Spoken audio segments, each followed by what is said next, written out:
ibyiza by'u Rwanda reka nsingize u Rwanda Rwanda rwiza Rwanda rw'imisozi u Rwanda rwacu rw'ibiyaga n'ibirunga ibiriza boroma ibihumbi byiza by'u Rwanda amashyonga n'amagana muraho neza komere cyane dukomerane mwe muraho turaho rwose iminsi myinshi koko abanyarwanda twarabaryamishije nubwo atari twe oya niko bimeze bibaho ibihe se ntibabibona ko byagiye bihinduka nyine ubu se bazi icyatumye duhindura umurindi twagiye tubabwira ko hari impamvu igihe zivutse bibaho barabona imvura yagwaga Nzeri igitangira ikaba irimo kugwa mu Kwakira kandi ikagwa na nabi ibihe rero bigenda bizana impamvu zabyo ubwo reka tunabasuhuze rero tubasuhuze tubonereho umwanya wo kubasuhuza n'abaduhamagaraga bakatubaza bati se uyu mwaka muraduteganyiriza iki ni ukuri turabashuhuje mugire amahoro kandi nubwo ikirere cyahindutse haracyari icyizere nubwo bidusaba gutekereza iyindi mivuno itari iyo hambere gusa ahubwo gutekereza uko ibihe bihindutse uko tugomba guhindura ingamba kugira ngo tuzakomeze tweze tumere neza rero turabashuhuje abaherereye hirya no hino iburasirazuba ari naho imvura yatinze kugwa cyane n'ahandi ariko yaratinze hambere nari Burera rwose mu mirenge ya Gatebe Bungwe mbese iyi mirenge isa na Kivuye ntabwo imvura naho nahamaze nk'icyumweru n'igice kandi nahavuye nta n'imwe iragwa rwose oya ni ibihe bitoroshye rega mwene muntu nta kintu atajagaraje ibintu twagombaga kwitaho wenda icyo kiganiro igihe ntikiragira tuzavuga iby'ibiti n'ibimera gakondo byagiye bicika iyo ubona isuri ukabona inkangu ukabona imyuzure hari ibintu byinshi byagiye bikubaganywa bikava mu myanya yabyo bigatuma nyine ikirere twagiraga cyaragiye gihinduka nubwo noneho byabaye uburyo bugari hirya no hino intambara ibyuka bihumanya ikirere ibintu byinshi byatumye nyine ikirere gihinduka ubwo wasuhuje iburasirazuba ubwo mu majyepfo nabo turabasuhuje mu majyaruguru nuko majyaruguru bari bahanahavuze n'iburengerazuba nabo turabasuhuje ariko by'umwihariko hari abantu gena nazi rwose ko bakurikirana nkurangira iwacu bari mu Rwanda rw'iyo ubwo ndavuga hanze y'inkiko z'u Rwanda rw'umu abo nabo turabasuhuje turabashuhuje kandi dukunze no kubivuga iyo umuntu ari hirya iyo kure burya amenya agaciro k'imuhira cyane Abanyarwanda barabivuze ngo uwambaye ikirezi ntamenye ko kera nanjye nagiye ngira ibihe njya hirya iyo ugezeyo nibwo wumva ukumbuye imuhira nibwo ubona ibyiza bitandukanye mbere utitagaho nyine wabibonaga nk'ibintu bisanzwe ariko noneho ukamenya ko umwihariko wanyu koko hari icyo wari ukumariye ariko turabashuhuje kandi tubashimira uwo mutima w'uko nyine umutima bagiye guhaha, bagiye gushaka amaboko, bagiye gushaka inshuti zindi, ariko batibagirwa ko imizi yabo iri inaha kandi tubakeneye kugira ngo dukomeze dushyire hamwe muri uru rugendo rw'iterambere no kuzahura abo turi bo. Ndibuka impamvu mbahoza nkanjye ku mutima bo mu Rwanda rw'iyo, ndavuga bagiye mu yandi mahanga. Ubwo twandikaga igitabo cya mbere umurage usumba iyindi, ndibuka ko abantu ba mbere bacyakiranye yombi ni abo hanze, kuko ndibuka cyagiye turiho twisihinga kugira ngo turebe ko waba umuntu indege itamusiga, kandi n'ibyo bitabo badutumyeho abijyanye. Bituma rero mbona ko hari abantu benshi aho baba bari hose umutima wabo ukomeza kumva bafite mbese urukundo rw'u Rwanda rubagendamo. Niyo mpamvu ngewe ntarorera kubazirikana buriya. Hari umuvandimwe ugeze kunsura turutse imahanga, ufite umwana w'imyaka nk'itatu, ariko rwose byarantunguye. Kana he k'agakobwa rwose kavugaga ikinyarwanda, ukumva kararwana no kuvuga ikinyarwanda. Ndamubaza nti se ko n'abinaha ikinyarwanda batakikoza, wabigenje ute kugira ngo iyo ngiyo umwana umutoza ikinyarwanda? Aravuga ati byaba ari ishyano, se waba umunyarwanda utazi ikinyarwanda, uwawe atakizi. Ati turakimutoza nyine kikamugora kuko acyumva na twebwe twenyine, ariko tukabishishikarira kuko twirinda ko azatakaza uwo ari we. Rero bikwereka ko umuntu aba yabishyizeho umutima kandi yumva icyo bivuze. Ari nayo mpamvu nyine natwe abafite uwo mutima natwe twunga mu ryabo, kugira ngo urimo guharanira ko umurage we utazimira n'imizi ye itarandurwa. Nabona benshi baza mu mujishi, tukaza n'abandi batandukanye, bagenzi bacu abatubanjirije n'abaje nyuma yacu, umuntu abona ko atari we iyi si y'umurage wacu atayisigayemo yonyine wenyine. Noneho byaba amahire tukumva n'abakuru batureberera umunsi ku munsi bunzemo iryabo, bakavuga bati nyabuna umunyarwanda ntabwo yari akwiriye guhatirwa kwingingirwa kuvuga ikinyarwanda, byakabaye ishema rike. Ukiri kuri ibyo by'ikinyarwanda rero, ndibutsa abadukurikira yuko ariyo nsanganyamatsiko n'ubundi turiho, tubimazeho igihe. Ndibwira ko uyu munsi turi bushyire umutemeri ku kiganiro kijyanye no kuvuga ikinyarwanda mu buryo kukinoza no kishimangira nk'umurage wacu gakondo utubumbira hamwe nk'abanyarwanda. Ubwo ndaheraho nanabatura intambwe mvuga nti mu kinyarwanda tugiye kumaraho akanya tuganira bishingiye ahanini ku bijyanye n'ikeshamvugo. Hari ushobora kubyumva akavuga ati ikeshamvugo uretse kuba ari zimwe mu ngingo zigishwa mu mashuri, ubikeshamvugo ni iki? Ni ijambo ry'inyunge. Ni ijambo ry'inyunge ririmo gukesha. Gukesha ni gukura utwanda ku kintu ukagikesha, ugatuma kigaragara neza, kikanoga kigasa neza, nicyo cyitwa gukesha, kigacya, kikagaragaza umucyo. Hanyuma rero icyo dukesha ni iki? Ni imvugo. Ni ukuvuga ngo turi mu bihe abantu, hari umwanditsi wabivuze witwa Nzungu, aravuga ati turi mu bihe byo kwakira ibije byose tugaseka ibidasekeje. Turi rero mu bihe ahubwo gukesha imvugo byari ngombwa cyane.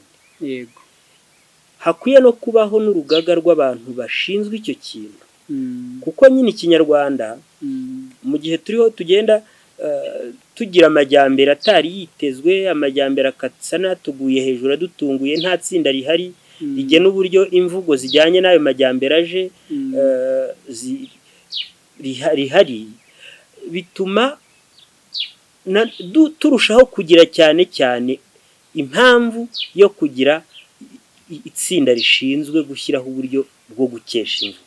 Ntekereza ko amatsinda arahari, ahubwo wenda ni ukubasaba gushyiramo imbaraga kuko inzego nyine zirahari zirazwi, ariko ugasanga nyine imbaraga ziracyari nkeya zitaragera ku rwego nyine twihuta ibihe biradusiga, wabona ari twebwe ahubwo twihuta bo tugashaka kugera aho bataragera kandi babirimo.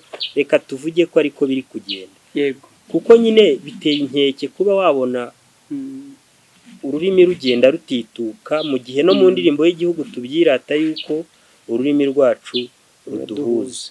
Ibyo biranatuma dutekereza ubundi iyo bavuze ikeshamvugo, intekerezo nyirizina ziri mu gukesha imvugo abanyarwanda bahoranye mbere hose, tunifuza ko n'ubu abanyarwanda bagira, iyo ntekerezo ni iyihe? Wenda kankwakire nk'uko abantu bamaze kumenyera ikiganiro,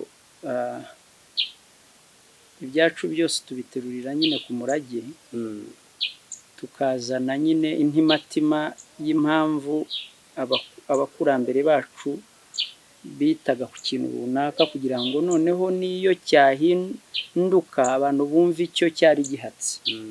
Rero wari uvuze ute se bari bagambiriye iki? Iyo ntekerezo bari bafite, intekerezo yari ihatse, impamvu yabahatiraga gukesha imvugo iyi cyangwa iriya, byaterwaga ahanini n'iki? Imwe mu mpamvu turaza kunganirana. Imwe mu mpamvu ni uko abanyarwanda baremye uburere ku buryo bagombaga gutoza abantu kumenya ibyubahwa, niba ikintu kigomba kubahwa kikubahwa, ariko umuntu mu mvugo hakabaho imvugo igaragaza uko ibintu bitandukanye, uko byunganirana. Noneho mu mivugire niba ikintu gifite umwihariko runaka, umuntu yabivuga mu mvugo ukabyumva ko gifite uwo mwihariko.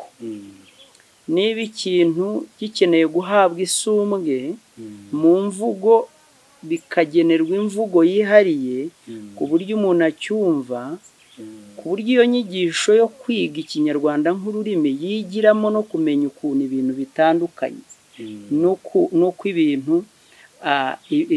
ibikeneye umwihariko akabimenya, ibifite isumbwe akabimenya, mbese akaremwa intekerezo zitavangavanze, cyangwa ibintu byose atabifata kimwe kandi atari kimwe. Ibyo biratuma twinjira nyirizina ku ngero, yego, kugira ngo byorohere ubyumva cyane.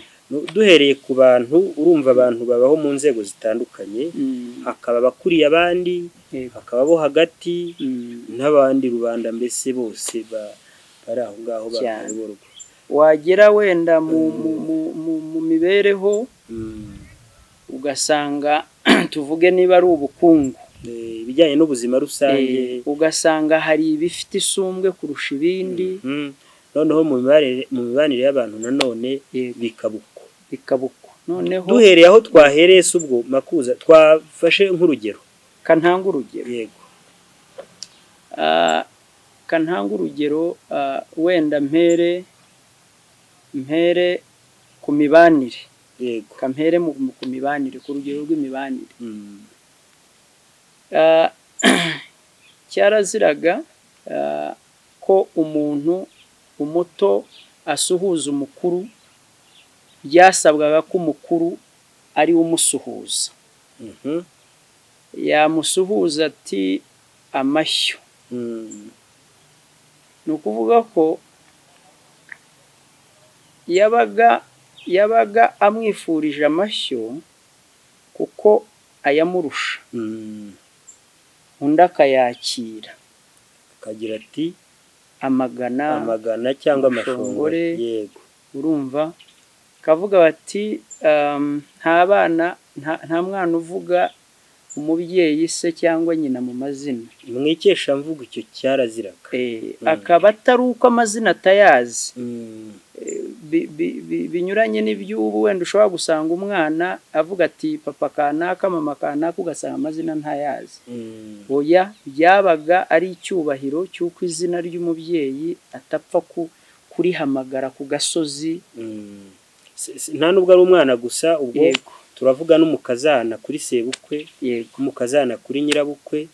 Uburyo bw'ikeshamvugo cyaraziraga rwose kuba yajya ku gasozi akatura izina rye, atari uko ariyobewe, Yego. ahubwo kubera ko uwo muntu kuri we agomba kubahwa.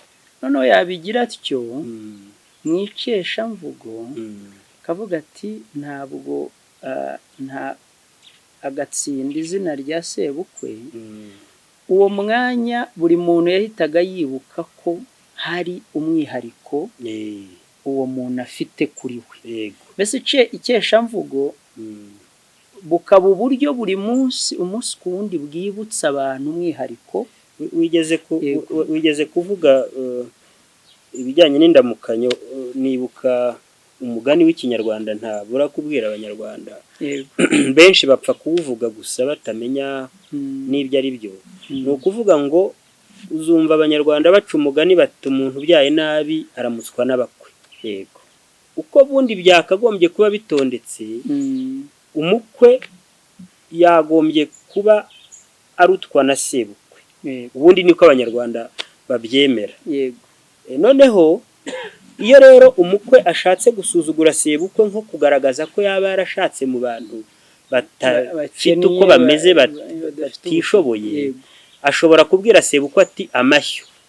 Abamututse kirazira. Niyo mpamvu abanyarwanda abyumvise aravuga ati umwana hano arantutse, ati nibyo bacaho umugani bakavuga bati nyine batubyaye nabi aramutswa n'abakwe, kuko nta maboko nyine, nta maboko yigeze, bituma umukwe amuramutsa no gushyoma cyane kandi ari we wakamuramutsa. Ariko hakazamo nyine n'ikinyabupfura gike, kuko mu kinyarwanda niyo yaba yarabyaye nabi, ariko ubwo urumva yashingiye na nabi. kuko aba yarabyaye nabi ariko akaba yaragize umukwe muzima, yakamuremye amaboko atamututse. Ubwo hari wenda baza, nuko tutaragera cya gihe twavuga ko tuzajya dukora ikiganiro n'abantu bashobora kutubaza, turaza kubivugaho mu ngamba z'uyu mwaka. Wenda umuntu yazatubaza ati ko muvuze ko wabyaye n'abataramutswa n'abakwe ko ariko ikeshamvugo ribigena, mwatubwiye wenda n'ikivuga ngo amaboko atareshya ntaramukanya, ko twari turi kundamutsa. Yego. Kuramukanya bavuga abantu bazi ko ari ugusuhuzanya. Yego. Ariko ibyo biganisha ku bukwe.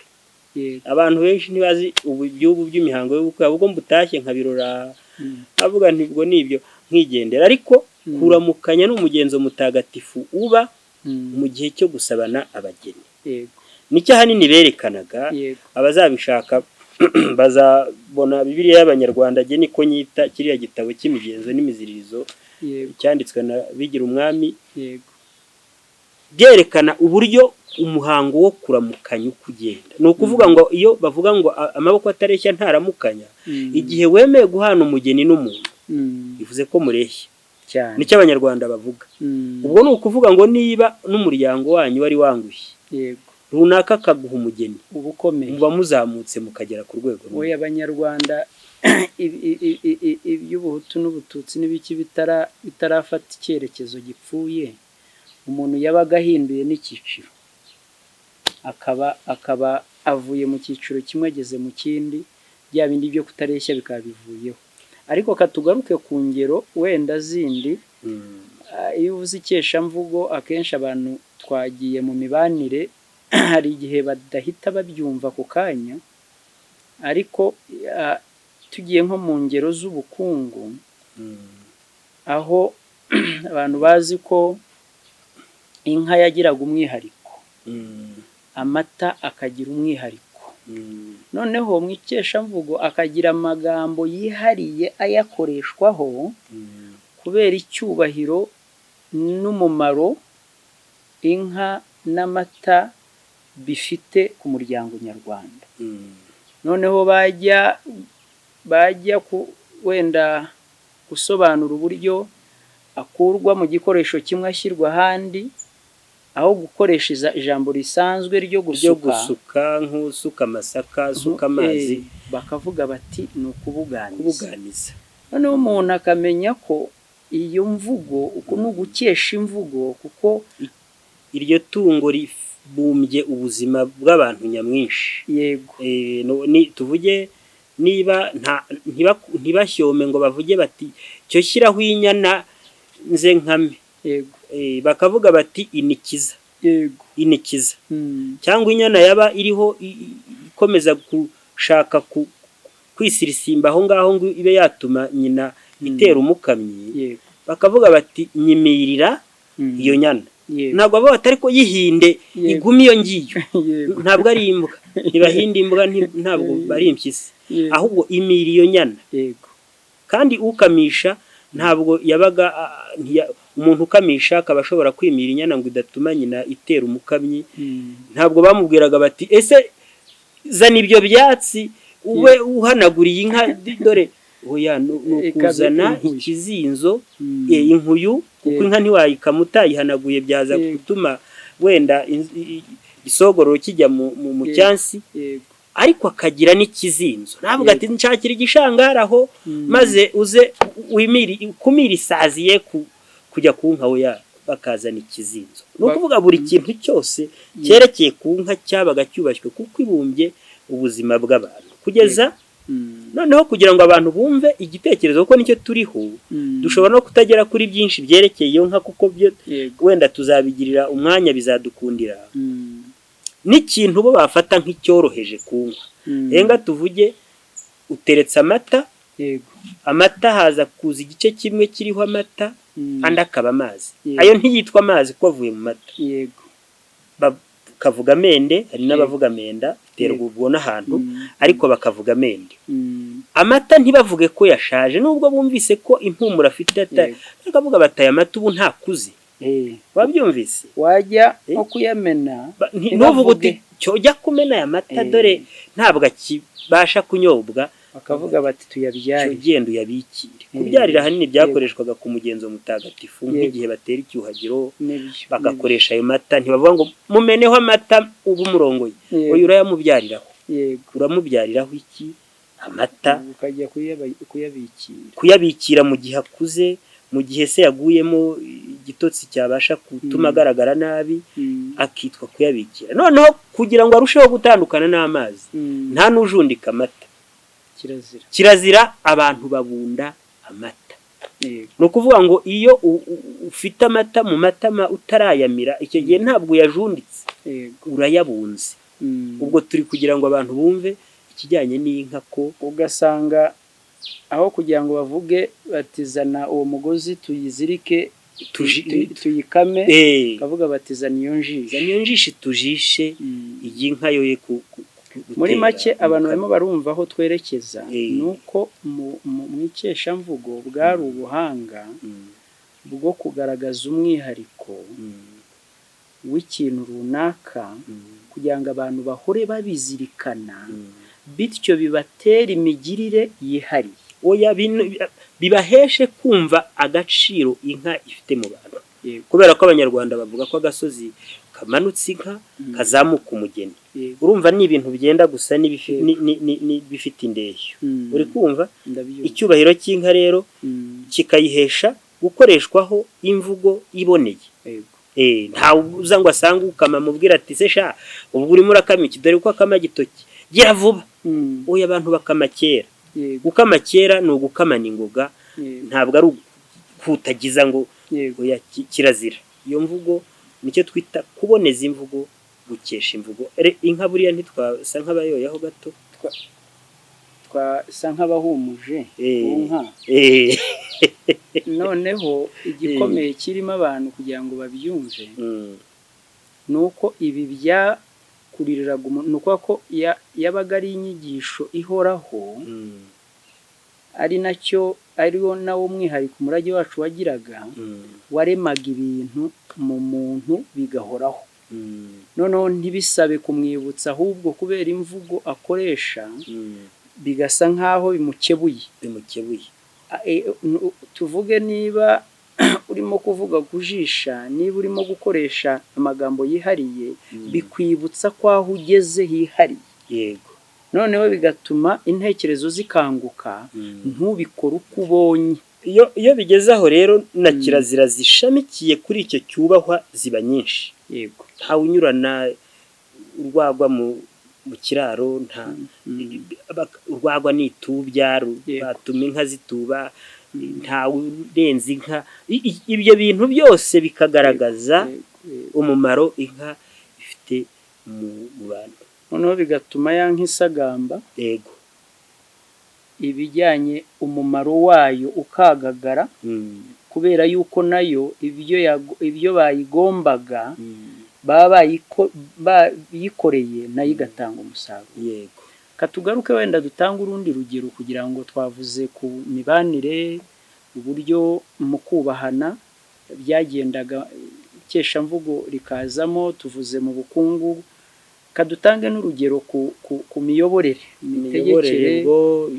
Ahanini igihugu cyamaze imyaka myinshi gitegetswe n'abami, bityo umwami yabaga ari umuntu usumbye abandi, we n'umugabekazi. Kuko ubushize ubwo twavugaga ibijyanye n'umugore wo mu Rwanda, nuko ngira ngo twagowe nuko abadutunganyiriza inyandiko batarabasha kuboneka uko bikwiye ngo bayinoze iyo twabandikiye, ariko twarayisoje biri hafi. Umwami nawe kabone n'ibikoresho byose byose byagiraga uko byitwa, nawe ibyo akora byose bikagira nk'urugero. Wowe Makuza ubushobora kwitemberera, kavuga uti ngabi reka twitemberere. Ibyo ntibiba ku mwami.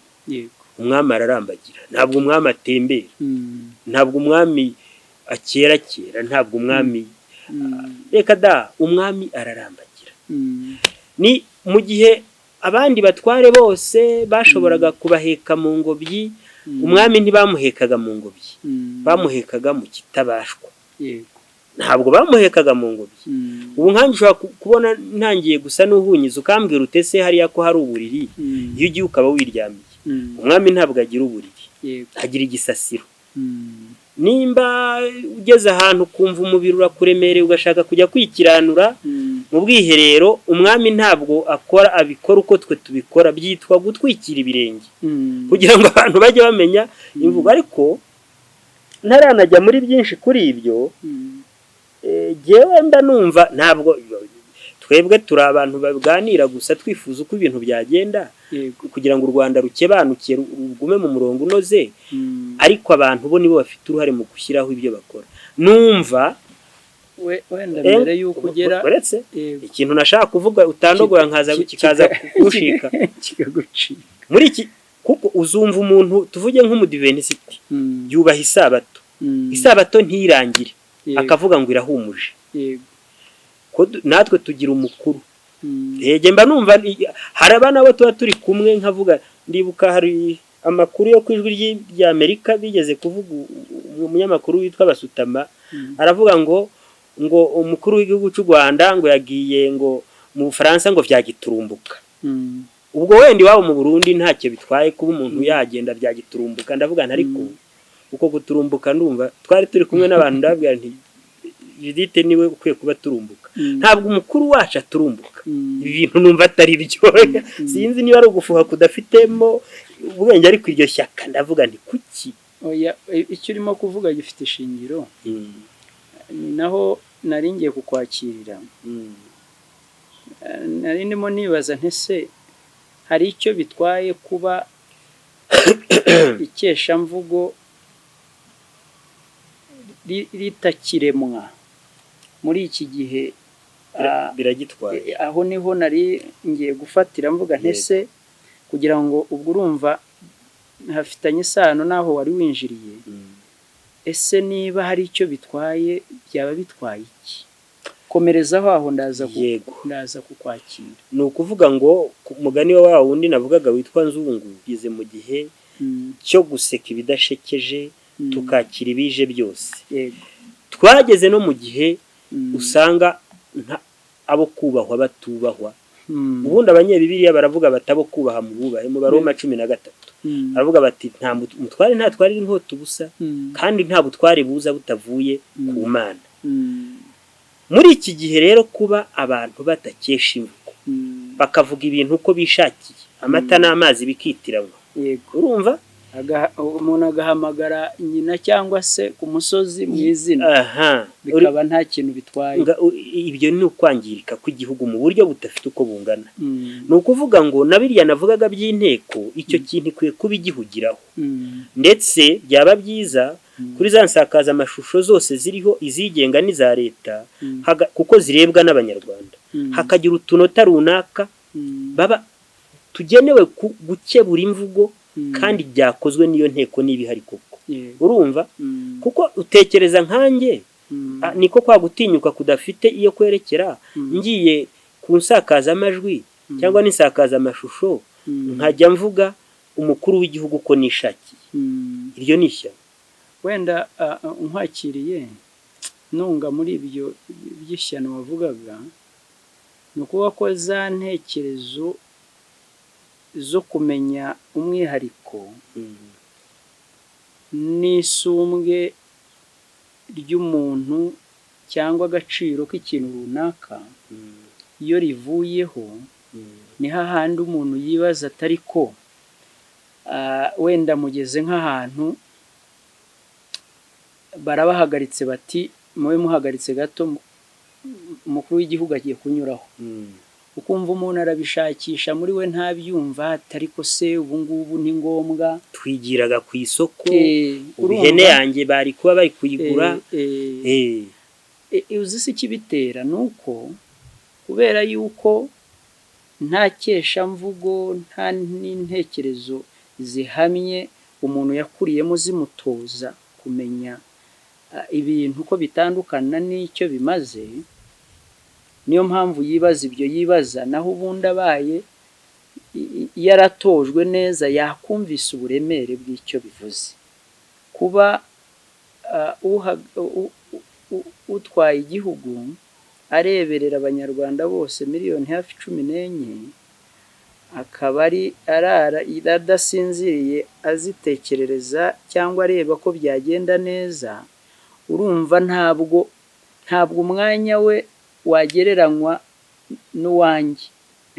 wowe wireberera ukareberera n'abanjye we n'ungwawe n'umukobwa n'umugore bikagarukira n'abandi bake hirya, urumva ntibiba bihuye. Ariko kubera yuko bidashimangirwa cyane ngo hatekerezwe imvugo zihariye, tuvuge niba hari nk'umwuga runaka utungishije benshi ugasanga nta mvugo yihariye yawo kugira ngo abantu igihe umuntu awuvuze amenye ko uwo nguwo ufite isumbwe kuko utungishije benshi. Oya, aho bitandukaniye ari byo tuvuga duti ishyano riragenda rikuza umurizo.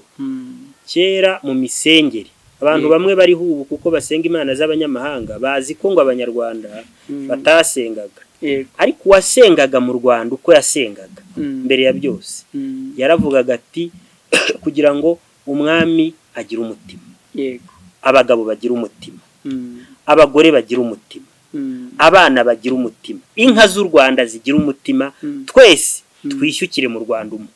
Arimo aragenza ate? Arasenga.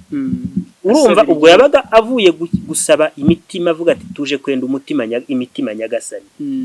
Turayendera iki? Kugira ngo umwami agenze ate? Agira umutima, kuko abantu babaga bazi ko u Rwanda ruramutse rugize umwami akaba adafite umutima ishyano riba riguye. Uri kumva? Mu gutondeka uko batondekaga abantu ko bakurikirana nuko ibintu bigomba kubahwa mu ikeshamvugo ryabo, baravuga bati umwami yumvira Imana. Makuza urumva icyo kintu? Abasizi bo baravuga bati umwami ni Imana akamenywa n'indi.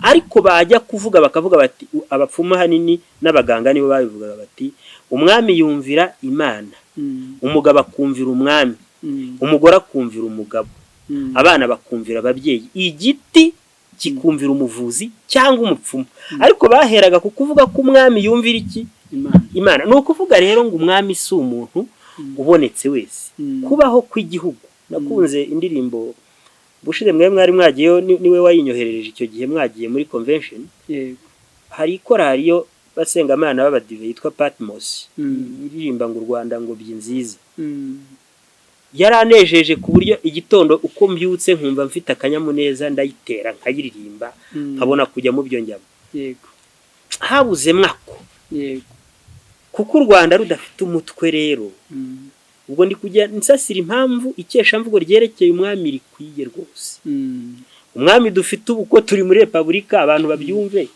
ntabwo nyine ntitumufite umwami uva mu muryango umwe ngo ejo hazajye hundi kereka hari impamvu ibiteye wenda itari mbi ku gihugu ariko ubundi umwami aba ari umuntu udasanzwe yego niyo mpamvu imvugo navuze ko nta buriragira agira igisasiro ntabwo yitemberera tuvuye nk'ubu ngubu hambere yari yararambagiriye mu bihugu bya birwa bya niba ari Samoa ku bwacu yaharambagiriye uri kumva akavayo tugiranye imibanire Samoa nkanjye simpaza ariko ubu baratuzi ko turi abanyarwanda umwami ntabwo ajya kuryama umwami aribikira umwami ntabwo abyuka umwami aribambura uri kumva imvugo zireba ngabire zireba makuza uraho gusa wihagarariye ntabwo zikoreshwa ku mwami ndifuza ko n'ubu byakongera abantu bakajya bazirikana u Rwanda ariko rufite umutwe rayo nguko nibyo ngabire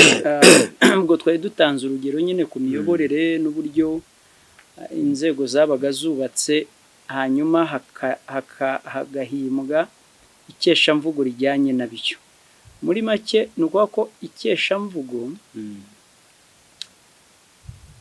ni uburyo nk'uko twagiye tubisobanura bwigisha abanyarwanda buri gihe ikigomba kubahwa igifite isumbwe noneho umuntu ntagombere kubyibutswa ahubwo kubera yuko abikoresha mu mvugo ya buri munsi bigashimangirwa mu ntekerezo ze bigatuma imigirire ye n'imikorere ye izirikana iryo tandukaniro bityo twese twajya mu mujyi umwe inyungu bidufitiye ikaba ngari igakwira igihugu cyose biroroha iyo iryo tondekere riri mu gihugu rero ubwo nk'uko abadukurikiye babizi twari turimo dutanga umusanzu nyine dushoboye ku bijyanye n'ururimi rwacu ni byinshi twari kuvugaho ariko ntabwo byose twabimara ni ukugira ngo twibukiranye ko hari ibintu bisa nk'aho bitaragira imbaraga nyinshi ariko zikenewe ariko n'ikindi nashaka kuvuga ngabire burya ntabwo byose twazarindira ko urwego rumwe rubikora ahubwo twese ni ukujya mu mujishi tugashyiraho intwererano yacu buri umwe uko ashoboye duhereye ku bana tubyara ku bavandimwe ku nshuti kuri iri koranabuhanga dufite ryaje kugira ngo twese duhagurukiye rimwe tukunga none se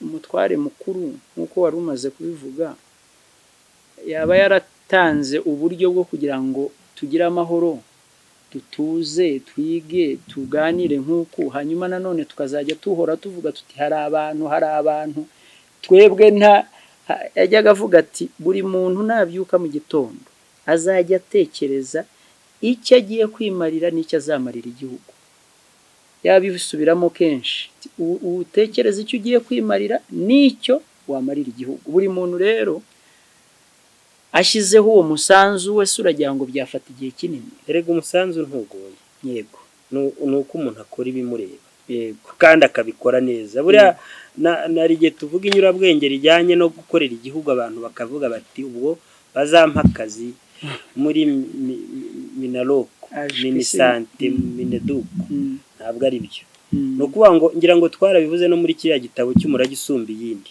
niba uhinga tuvuge nahoze mbitangaho urugero umuntu ambajije ati ariko ati wigeze kureka kwigisha ujya guhinga, ndamubwira nti nibyo nashaka gukorera igihugu muri ubwo buryo. Ndamubwira nti nkanjye Ngabire ndamutse mpinze umuceri ku munsi nakabije narya ikiro cy'umuceri. Tuvuge rero yuko mpinze nkeza toni y'umuceri, none se ku munsi n'indya ikiro, ntiwumva ko mu mwaka ari ibiro 365, ibindi 600 se na 50 na bingahe bigiye hehe, na 35 bigiye hehe biri mu gihugu. Yego, wa wundi utahinze umuceri worora inka, kuko ntabwo nzarya umuceri gusa ubwo nzanywa n'amata. Wa wundi woroye inka nkanywa amata akabona umuceri arya. Ndavuga nti ubwo mba ndi gukorera igihugu mu rugo. Ni ukuba rero ngo gukorera igihugu, gutanga umusanzu nk'umunyarwanda, bisaba ko umuntu ibyo arimo abikorana umutima. Kandi njye nahamagarira n'abanyarwanda kumenya gusenga. Yego, usenga akibuka kwaka umutima. Yego, bakibuka abanyarwanda bose baba bakagera ntibajye bapfa kugenda badasabye nyagasana umutima, bakabyuka bakavuga ati kandi nje kwenda umutima cyane, kugira ngo giye ubwo ndi umugabo ngira umutima. Kuko igihugu koko gifite umwami ufite umutima, abagabo bakagira umutima, abagore bakagira umutima, nanjye nk'urubyiruko abana bakagira ngira umutima. Maze navurana umutima uzumirwa, nahingana umutima uzari umusanzu atanze, niyororana umutima uzasanga igihugu kizamutse gitya. Oya, hari ikintu iyo tuvuze iby'umutima nibwo mbona ko abakurambere bacu bari bafite isumbwe mu mitekerereze. Tujya abakirisito cyangwa abayobotse imyizerere nyine y'abaheburayo bimakaje cyane intekerezo, agashimagiza Salomo ngo yari umuhanga cyane. Yewe si mushimagiza yasabye ubwenge, ariko iyo urebye abanyarwanda bo n'abagira iki basabaga ubwenge, ariko abanyarwanda bo basabaga umutima. Ariko nubwo tutari mw'ibyo, Salomon umutima yarawuhawe koko. we yasabye ubwenge, nta mutima yarabugize nyine, kuko nta mutima yari afite. Ubwenge ntacyo bwamumariye. Imana yabo yabahaye ubwenge yamuhaye ubwenge bwo gutereta, ibyo bita gutereta kuri ubu. Katwe kujya muri ibyo. Ni ukuvuga ko burya umutima, urebye ukuntu abakurambere batekerezaga, basanze ikintu kiruta byose ari umutima. Burya iyo umuntu afite umutima n'ubwenge burakora. Iyo umuntu afite umutima, umutima ni ikintu gikomeye. Uvuga umutima, wibuka abanyarwanda ko batagiraga umutima umwe. Yego, abanyarwanda bagiraga imitima itatu. Tuzagira igihe cyo kubigarukaho. Yego, ariko none se ko maze kubivuga ubwo ndabareka gutyo gusa bana intekerezo zinagana. Kuvuga ngo umunyarwanda yagiraga umutima mana. Yego, akumva yakigirira akagirira n'abandi, akaba imana y'u Rwanda niko bitanaga iyo umuntu yagiraga neza. Akagira umutima umubuza gukora ikibi. Yego, yitwaga umutima nama. Yego, agakora ikintu ngirakamaro. Bakagira n'umutima nda udutera guharanira kugira ubutunzi. Yego, bakirinda ko umutima nda waruta imitima yindi tuvuze haruguru. Yego, umutima rero ni ingenzi. Reka ngarukiriza. Umutima ni ikintu gikomeye, wari ubikomojeho. Kandi uko umuntu akora, ahubwo hari n'undi witwaga umutima ngeso, umuntu yagiraga akiri muto, akiri nk'ingimbi. Ariko igikomeye nyine ni uko umuntu, abanyarwanda iyo bavugaga umutima nyine ni iryo sumbwe ryo kwisohokamo, ugatekereza ibirenze ibyawe, ugatekereza abandi. Ariko tugarutse, Umwami Musinga yajyaga akunda gushaka kwerekeza kuri bari abavamahanga b'Aburayi, akabita abatindi batagira umutima cyane. Ariko rero tugarutse wenda mu gusoza ikiganiro cyacu cy'uyu munsi, tuboneraho kubashimira, ariko tubabwire no kwigenamigambi dufite ry'uyu mwaka. Uyu mwaka twatangiye nyine muri Nzeri. Nyarwanda bazi ko umwaka wacu utangira muri Nzeri. Twaranabibabwiye tunawusoza muri Kanama. Tukagira ibihembwe twagiye ducamo by'amezi abiri. Ubu tukaba turimo dusoza nyine igihembwe cya mbere. Umwaka ushize twarabaganiriye ari njye na Ngabire, twenyine, kugira ngo nyine tubasangize bimwe mu byo twatekerezaga byakunganira ibindi bihari kugira ngo turusheho gushinga imizi mu murage wacu ube isoko n'urufatiro rw'iterambere rindi turimo tugeraho. Uyu mwaka rero ni umwaka twifuza kuzabatembereza, ko ntabwo nta mwami uri muri twe, ntabwo turi buvuge kurambagira, ariko ni ukubatembereza noneho ntimubone ari twebwe gusa njye na Ngabire, ahubwo tukagira abandi bantu tuzana mu kiganiro, tugasura bimwe mu bikorwa iyo dushaka kubabwiraho, ntikube kubivuga gusa, yego, tugashaka uburyo babimurikirwa bakabibona, yego, bakabibona, ntibabone ko wenda ari byo kutarigeze kugira na bike amenya ku murage, akavuga ati se ibi bintu koko nibyo. Tukagira abandi babidusumbije, tukajya ahantu hatandukanye, ku buryo nyine ikiganiro gahunda y'uyu mwaka ni uko muzabona andi mashusho, mukabona ahantu Ngabi. Ubwo rero sinzi icyo ushaka wenda kongeraho, ariko numva ari iyo gahunda dufitiye abadukurikira. Nk'uko twabivuze nyine turimo turasoza ikiganiro cy'uyu munsi, ariko tunararikira abantu kuzakomeza gukurikira Nkurangire Iwacu mu ishusho nshya, kuko wari umaze kuvuga ko hari impinduka mu mikorere y'ikiganiro twayaga dukora, ndetse ahubwo ubwo ndanaboneraho kuvuga ko bitewe n'uburyo ikiganiro kizajya gikorwamo, urumva hazajya hazamo gushakashaka kugira ngo nimba ari abaganirira abantu kuri iki kiganiro Nkurangire Iwacu, turebe koko abari mu mujishi kimwe natwe, bari mu njyana imwe natwe, ababashije gukora ibyo tugiye kwereka abantu aho bikorerwa. Ubwo rero ibyo bishobora kuzajya bituma ikiganiro gisa n'igitinzeho gato, ntabwo kizajya gitinda byo guhera, ariko bashobora kubona uburyo cyajyaga gikuranwa n'ikindi bijemo gutindaho gato. Cyakoze nanone ntabwo tuzajya tubasiga dutyo gusa, turiho turashaka uburyo hagati na hagati hazajya hacamo utuntu two kugira ngo kandi natwo tutsindagira cyane ibijyanye n'umurage wacu, two kugira ngo abantu bakomeze nanone, mbese bye kuba igicaniro cyasinziriye, igicaniro cyo gusinzira gihore cyaka. Urumva rero icyo navuga ni ukubashimira ko bakomeje kudukurikira, nkabararikira ko ababa batwumva gusa batariyandikisha ngo ibiganiro bijye bibageraho ako kanya bigisohoka babikora, ariko kandi bakanabisakaza muri bagenzi babo, kugira ngo kuko kubisakaza nako ni ukujya mu mujishi kimwe natwe cyane.